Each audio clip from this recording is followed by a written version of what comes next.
You are listening to Let's Be Honest with your host, Just Johnda.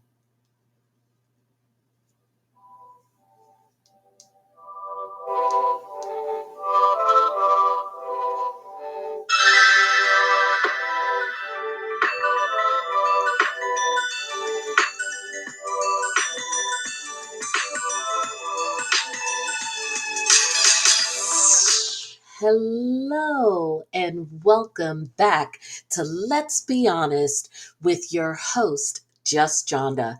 I, of course, am Just Johnda, and on this episode, we will be talking about the new movie on Netflix. I believe it came out sometime around, let's say, around February 24th, maybe a little sooner than that. It's called The Strays on Netflix.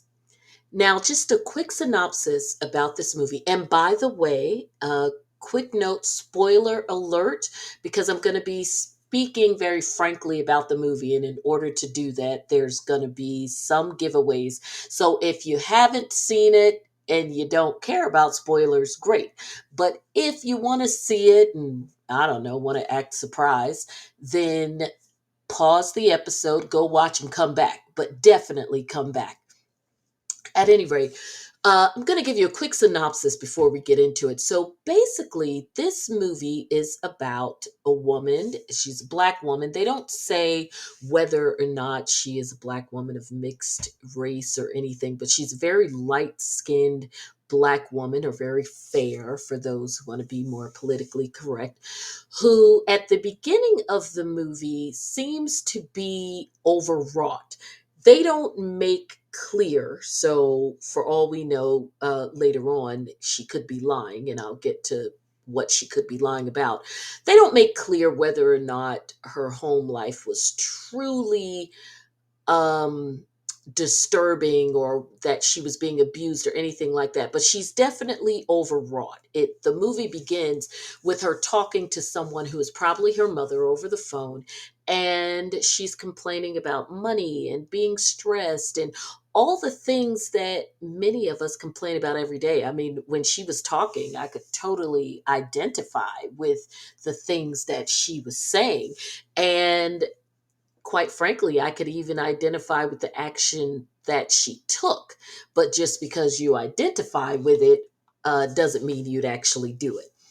So her mother told her that, she gave her some crap about perhaps being in the situation she's in because she doesn't manage her money right, yada, yada, yada, types of things that mothers may say. Because again, we don't know how long she's been in this situation. And she actually appeared to be a relatively young woman. Initially, I thought she might be college age, but maybe she's like in her mid 20s. At any rate, within a few minutes of getting off the phone, she makes a clearly life altering decision. She just writes a note, puts it in a prominent place, and she rolls out. And that's it. Roll credits.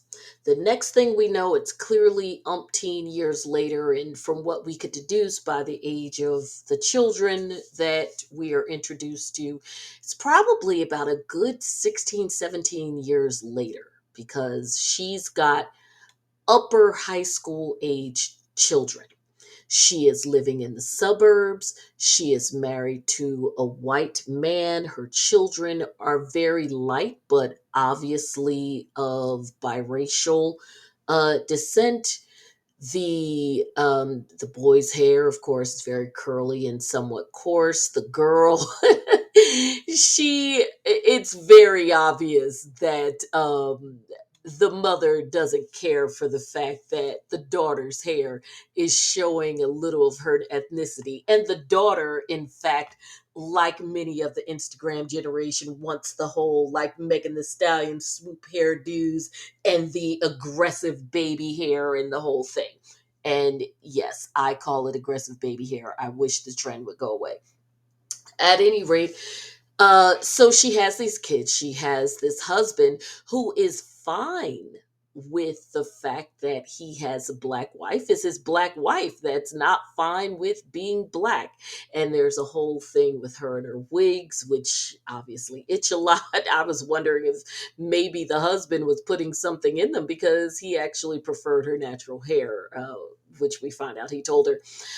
She is the assistant headmistress of a school. And by the way, all of this is set in the UK, which is something I really liked about this, especially because with them being in the UK, it also, at least for us on the American side watching this, played up even more the poshness and the accent and all of those things, as it relates to her passing now, or attempting to pass. I don't think anybody was under any delusion that she was, if not just flat out black, then certainly of mixed race.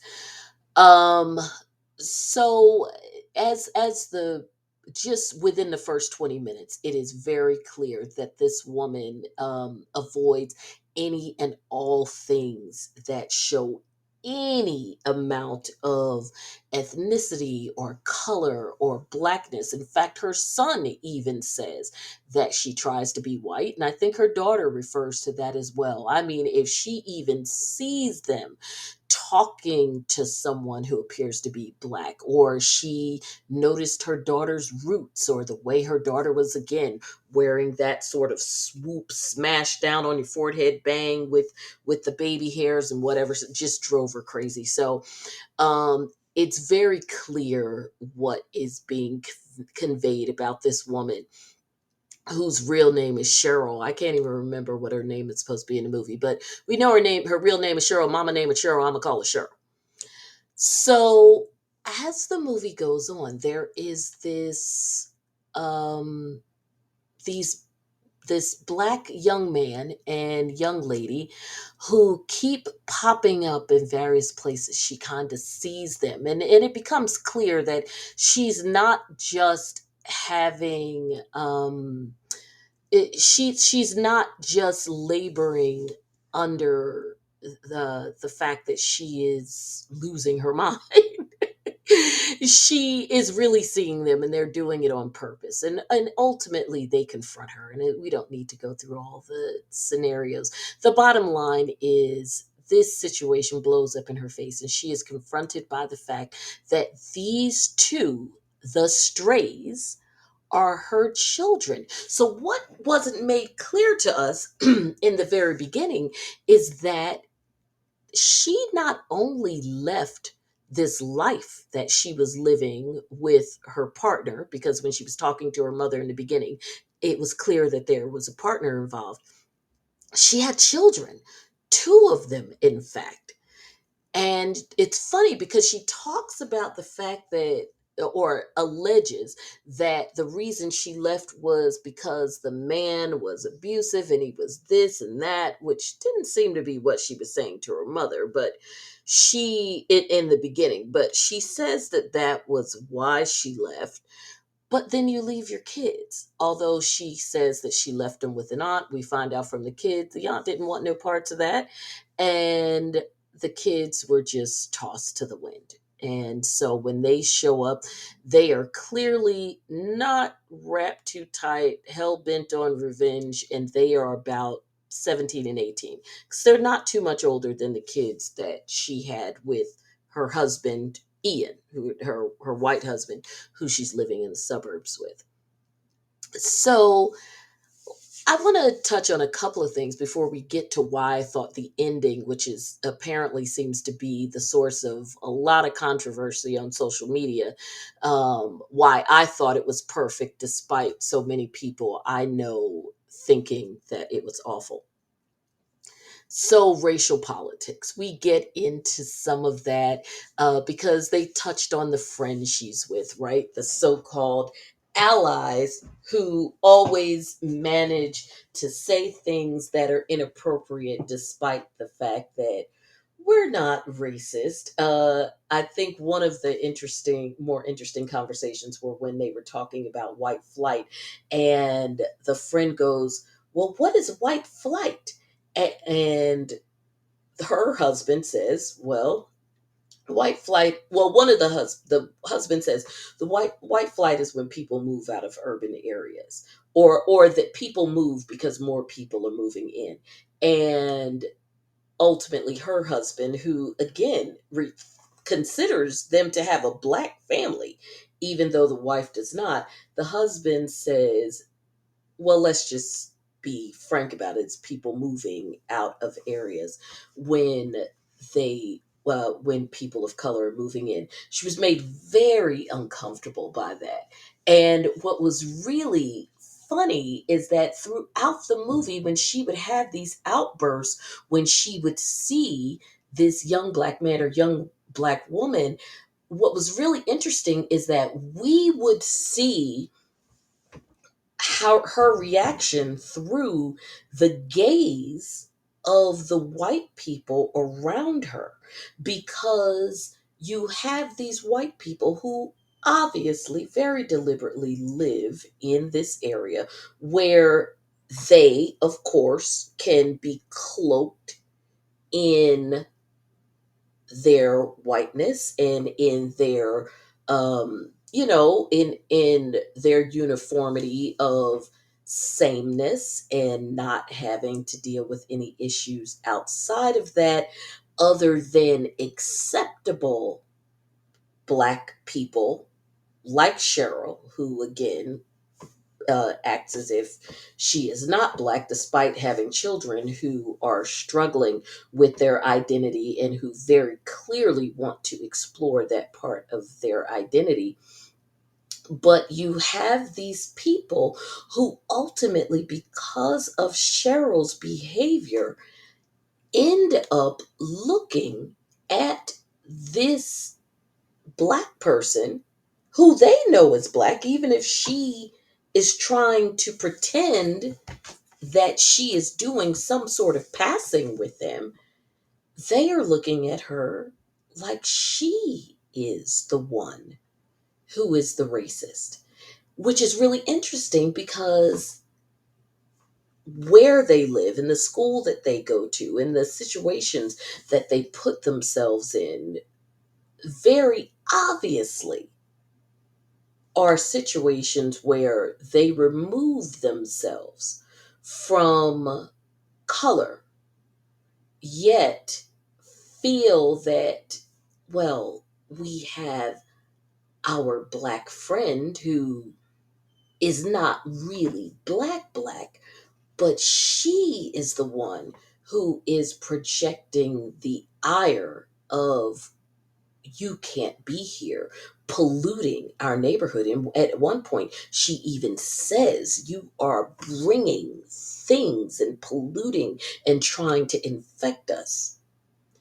And so it's very interesting because you see something that, quite frankly, sad to say, I've seen even in the world we live in right now, where the white people don't have to be don't always have to be the gatekeepers of the environment that they want to keep.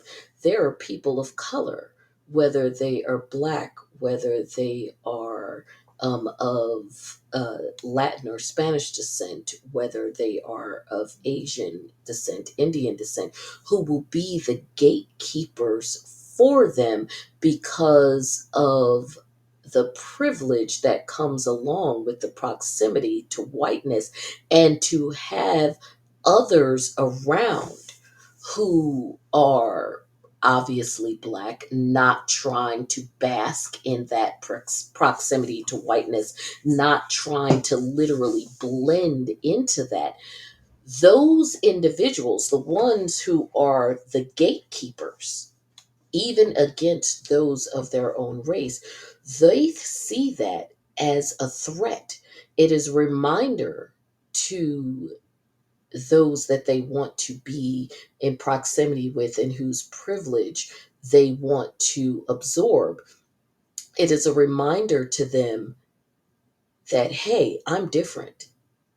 I can't have any reminders that I'm different. So I have to keep them out. And even if I'm different and you know I'm different, I've got to be the only one, the one that you like, the one black friend, the one Asian friend, the one Indian friend, the cool one, the non threatening one, and the one who gets to bask in the privilege. And so it's very interesting, especially being African American and watching and being an African American woman in particular, in watching this and watching Cheryl navigate this. So next, going on to the final thing, because I'm not going to make this very long, because I really think that it's an interesting watch, and I immediately jumped on to the podcast as soon as I finished, just to give my fresh reaction. This is why I thought the ending was perfect, despite the controversy with not really controversy, but it becomes a controversy when people are debating about it online about the ending. So in the end, ultimately, eh, what we anticipated what would happen, at least what I anticipated would happen, or that we were leading up to, which was Cheryl's Cheryl's original children. I almost said natural born children, but all four of them are hers.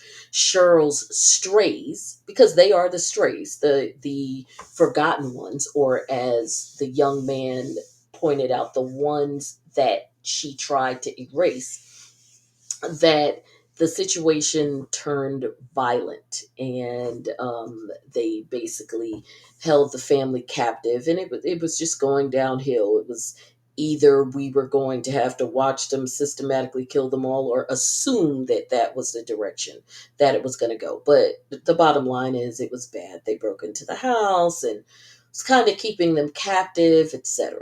You watch it, or if you already watched it, you already know. So ultimately, what happens? What is it that has people going, I didn't like this ending, and blah, blah, blah? Or some people going, it was fine with me, and some people going, meh, I don't know. This is why I thought it was perfect for me. Ultimately, what happens is Cheryl, in seeing that, this is not going to go well. I mean, they could all end up dead at one point. It looks like her husband was killed. It solution that was going to come to this situation. Food was ordered. She went to pay for the food, then ultimately went to get her wallet, etc. Said that she was going to give him a tip.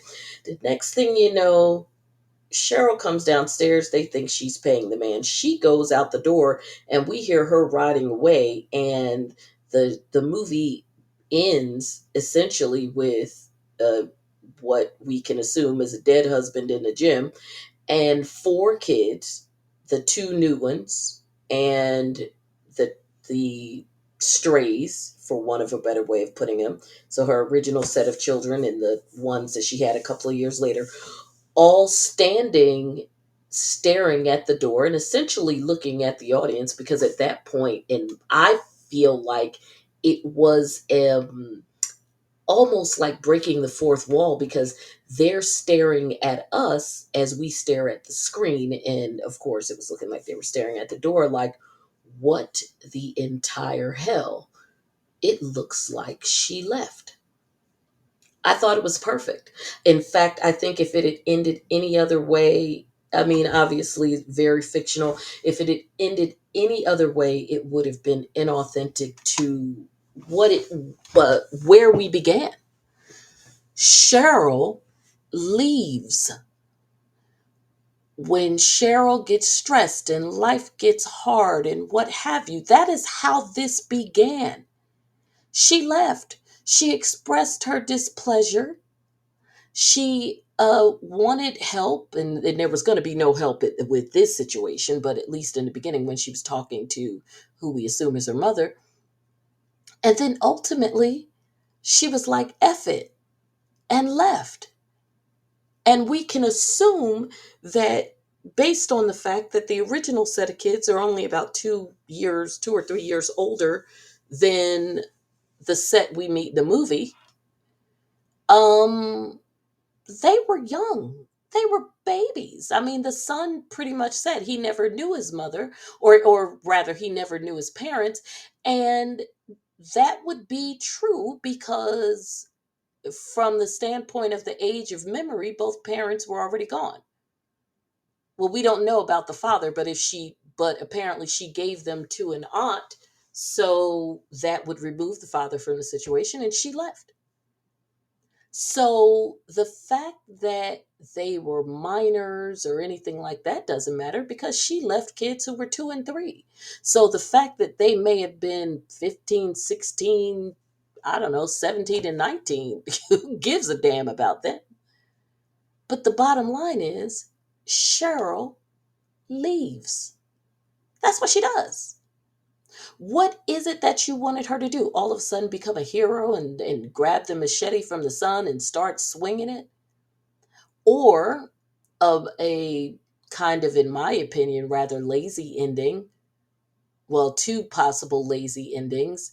Um, just a slaughterhouse and turn it into a full blown horror movie. Or even lazier, somehow there's some resolution where the new kids become the heroes, or somehow they all live as a family. None of that is authentic to who Cheryl is. Now, again, you certainly could have killed some people, and if they had killed Cheryl, well, she ruined their lives, and okay, so if they had taken her out, because I thought taking a husband out was just kind of sad, quite frankly, because he, which at one point was very funny, when they're in the midst of the crisis, he's like, I want a divorce. And even as a viewer, I was like, bruh, it's not the time. This is not the time. But killing him is like whatever, but it was a little gratuitous. I mean, but maybe that's why they did it. Like the one person, the two kids were confused, but with the husband, he again, maybe that was part of killing him because he was the one. It was like, dang, you're gonna take out the one person who was the light in all of this. Okay, fine, whatever. But Cheryl leaving, okay. Yes, it leaves it open. No, there's no resolution, but in life, most of the time, there is no resolution. It's kind of like people always wanting closure. There's no closure, and even if you think that you got it, the other person may not even give a damn. So, what's closure for you is just the other person kind of amusing you to, keep you from jumping off of a cliff, I guess. But it but in real life, life just keeps going. It just keeps going. For the good or for the bad, it just keeps going. And the greatest indicator of what people will do in the future is what they've done in the past, especially if there is no indication that there's been any work to change what those things are. Cheryl did not appear to think that she did anything wrong. She moved forward for the life that she wanted because the life that she had sucked. And until these two popped up, she was making it work. However much she may have been hypersensitive about some things and got on her kids' nerves for what they referred to as her being white and her wearing wigs that itched, even though her husband didn't care whether or not she wore them, there was a vision that she had for her life. And whether or not she was truly, deeply in the depths of her soul happy, we didn't get into all of that. All we know is that there was a vision that she had for her life. She decided that it was not going to work in the place where she was, so she changed what she was doing and what she considered to be the trajectory of her life at that time, which is not a bad thing. Well, what she did was bad, but I'm saying for regular everyday people, absent you leaving your kids or setting your house ablaze, um hurting people essentially, that is what you do anyway. If you see that things are not going in the direction that you want them to go to in your life, and there does not appear to be any relief in sight, if you consider on the course that you are on, if you have the presence of mind to realize that, then what would be the logical next step to do what you need to do to change it? Now, was Cheryl's version of doing that extreme? Yes. But the the big picture of again changing the trajectory of your life, not a bad idea. Just, the way that Cheryl did it was problematic. But in the grand scheme of things, wreckage notwithstanding, not a terribly bad mindset in the big scheme of things. Now you got to work on all the stuff that come underneath, leaving kids and husbands and houses and bills and all of that. Yeah, that's extreme, and this is Hollywood. But again, changing course to get what you want, not a bad thing. To say there's a brass ring, I've worked for it, I can get it, I deserve it, I'm educated, I've worked hard, I try to do good for people, you know, I kiss babies and feed the homeless, all of those things. And I just feel like, despite all that am doing and attempted to do, it's just not working out. So I might need to uh, do a course correction. And that's not a problem. And I say all that to say that if you are the type of person who does the work for the course correction, or you don't even necessarily do a whole lot of work, but you realize that has to happen, that's not a bad thing. And if you have to do it again, you do it again and again and again. Well, in the Strays, that's the type of person Cheryl was. The problem is that Cheryl leaves wreckage behind. But is the "I don't like this crap, so I'm getting the hell out of here" a bad thing? No, except when you leave a murderer with your kids. So, yeah, I tried to give you a little bit of extra there, but I think you understand where I'm going. So, ending, many of you didn't like it. I thought it was perfect. It was authentic to the Cheryl that we met in the first 5 minutes of the movie. She was the same Cheryl in the last 5 minutes of the movie. Any other Cheryl would have been what? So now all of a sudden she's a hero? Cheryl is a dick.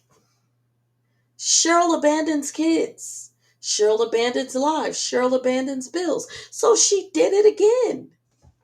Why are y'all mad? This is Cheryl. You're not supposed to like her. You're not supposed to like her in the beginning. You're not supposed to like her in the middle. And you're not supposed to like her in the end. And if she had done anything else to try to be the hero, then what? We're supposed to celebrate Cheryl? No, Cheryl's a dick. And we're just going to stick to that. So kudos to the writer. You wrote someone that isn't even, sometimes you write an anti-hero. Cheryl wasn't even an anti-hero. Cheryl sucked in the beginning. Cheryl sucked in the middle. Cheryl sucked in the end. Okay. And quite frankly, if it's fine for Joe to walk away in every movie so that he could kill again, well, in every season, so that he could kill again and justify it in the next season, then why not Cheryl?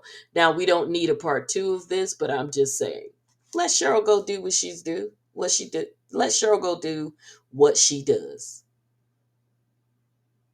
If this were real life and you believed in divine justice, Cheryl would get hers. All the Cheryls of the world usually get it at some point, even when we don't know it, because we all know a Cheryl in varying degrees. Try not to be one. That would be my advice to you. So if you take anything away from the strays is Cheryl was a dick. Don't be a Cheryl. This is Just Johnda, and I'm so glad for those of you who came on that you decided to stay. If you are listening to this on Apple, make sure you give us the top of the line with the stars, as well as a review. Make sure that you leave us reviews anywhere you're listening, actually, because we want to build up those numbers. And if you're listening to this on Spotify or any of the others, go on Apple anyway and give us a review. You can follow me daily on Twitter, Instagram, all of those places at Let's Be Honest JJ or at Just Johnda. I'm more likely to post at Just Johnda. You will also see that you can hang out and get lots of news and gossip with me every day on the blog on Facebook at the Fashion and Drama Diaries. The link is also in the bio here for the podcast. And I just encourage you to stay with us as we take it to the next level for this new season. Thank you for hanging out. Bye bye.